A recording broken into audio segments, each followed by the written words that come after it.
Good evening and welcome to the WDSU News Hot Seat. I'm Travers Mackel. Tonight we are still continuing to talk about the fallout from COVID-19 or the coronavirus and the effect that it's had on the sports community. We all know by now that all major sports leagues really around the world, not just here in the U.S., have suspended play, and that has had a ripple effect on the city of New Orleans. To join us to talk about this is Jeff Rossi and Jay Cicero from the New Orleans Sports Foundation. First off, thank you for being here. Secondly, let's talk about this. If you could just talk to you, first off, Mr. Cicero, the Women's Final Four set to be here in April. Obviously, the NCAA has suspended play. They're not going to do that. What kind of impact does that have on the city of New Orleans? Well, on the city and state of Louisiana, from 2013, the last time that we hosted it, it was a $43 million economic impact overall. So about 20 to 30,000 people that travel with the event. A lot of sponsors. There's a women's basketball coaches convention that comes along with it. About 6,000 members there.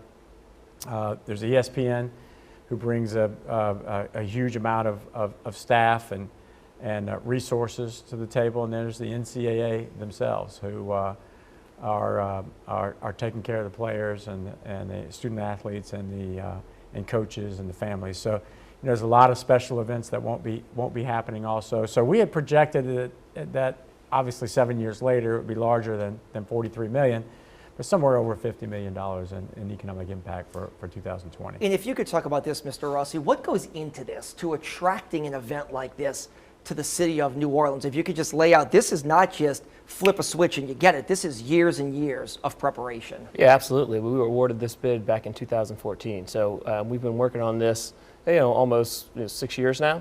I would say it's really picked up over the past year and a half. We've had, which started out as monthly calls and monthly visits from the NCAA. They would come to town with their partners. And also in the past, month, we've had daily calls with them, and that's escalated, obviously, as you would imagine, to multiple calls a day. So, the bid process is a good 6 months to a year process. But also, once you are awarded the bid, we've been working on this now for a good year and a half. Let me ask you this, because this is probably putting the cart before the horse, but New Orleans is a city that's going to continue in the future to bid on major sports events. Super Bowl is coming up. We've hosted every major sporting event that you can think of.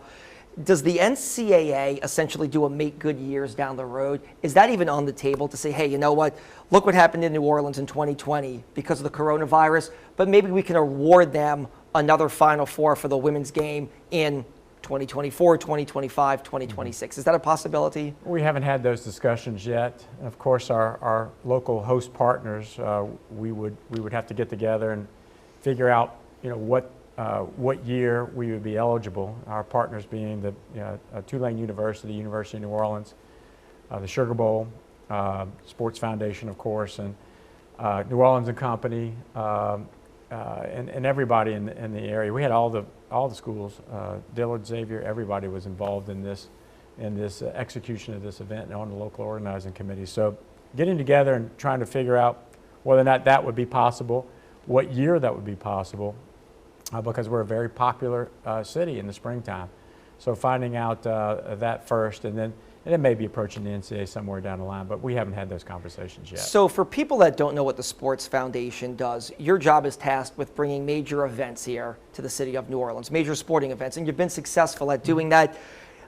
Looking far off into the distance, does this event here in New Orleans, because the whole country is dealing with it, Las Vegas, Orlando, Charlotte, Washington, New York, what role, if any, does this play in still trying to attract events moving forward to the city of New Orleans? If you'd like to answer Yeah, that. sure, absolutely. No, I mean, I think it's something we need to consider. Does it necessarily hurt our reputation as hosting a big event city? Absolutely not. I think we're still going to go after all these big events that you just mentioned, NBA, NFL, NCAA.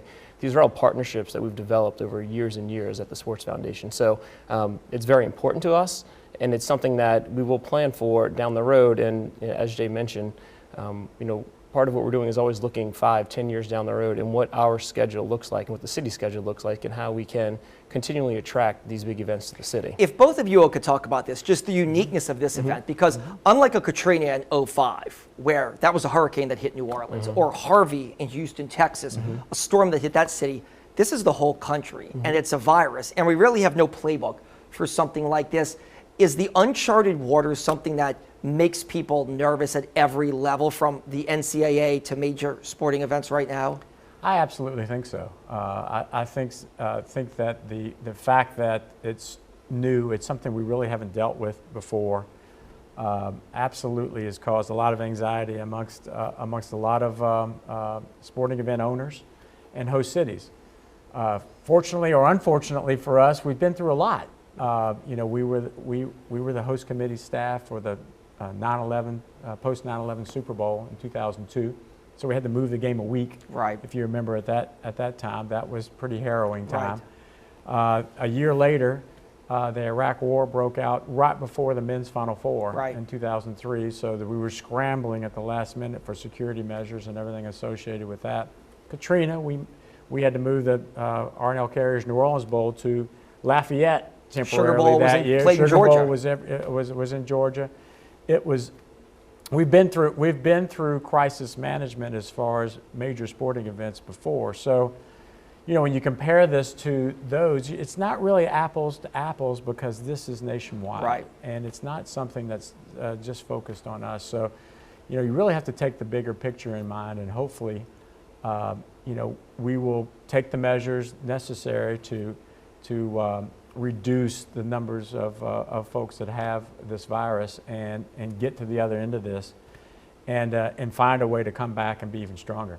If you could talk about that too, Mr. Rossi, go ahead. Absolutely. I would say, this, in fact, to your point, is nationwide. So there are cities all over the country that are dealing with the same things. I think we were very fortunate to have the premier women's sporting event in the country. And it was, it's been interesting. Obviously, you mentioned a lot of stress. You could tell in the NCAA's voices the last few days, the last week or two, they had a lot on their plate. There was a lot going on, and it was ever-changing. We could talk to them, and 10 minutes later we get a call, and their committees are deciding something else. But we actually spoke to them this morning, and I think there was a little sense of relief that they finally understood where they were going. The past week has been completely just out of the normal, and they weren't sure which direction they were going to head, and it changed daily. So I think there was finally some sense of relief. And it's not just the men's Final Four and the women's Final Four. It's a lot of the spring sports events that were canceled as well. Final question, again, if both of you all could answer it, we'll start just right to left here. 9/11 changed the way that sporting events operate after a terror attack. Katrina changed it as well, given the fact that a lot of stadiums are in vulnerable spots. Do you foresee this changing the way businesses and nonprofits like you all operate when it comes to trying to attract large amounts of people into a certain area?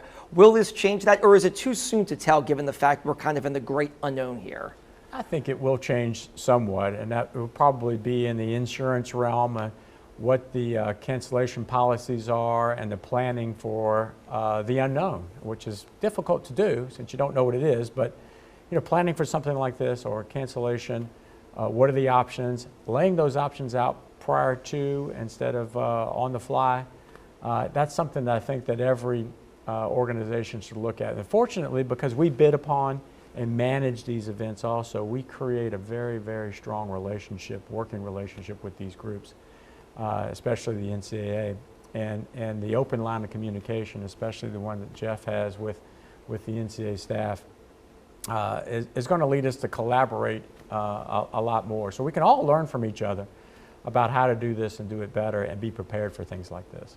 Yeah, I don't think we'll necessarily bid on less events. We're still going to be aggressive and still bring as many as we can to town. But as Jay said, a lot of the negotiation and what your insurance policies look like, I think that's going to be the bigger issue at hand as we deal with these event by event. All right. Jeff Rossi, Jay Cicero with the New Orleans Sports Foundation. We appreciate your time. We are sorry that it's under these circumstances, but in light of what the country is dealing with now, I think everybody feels that it's understandable.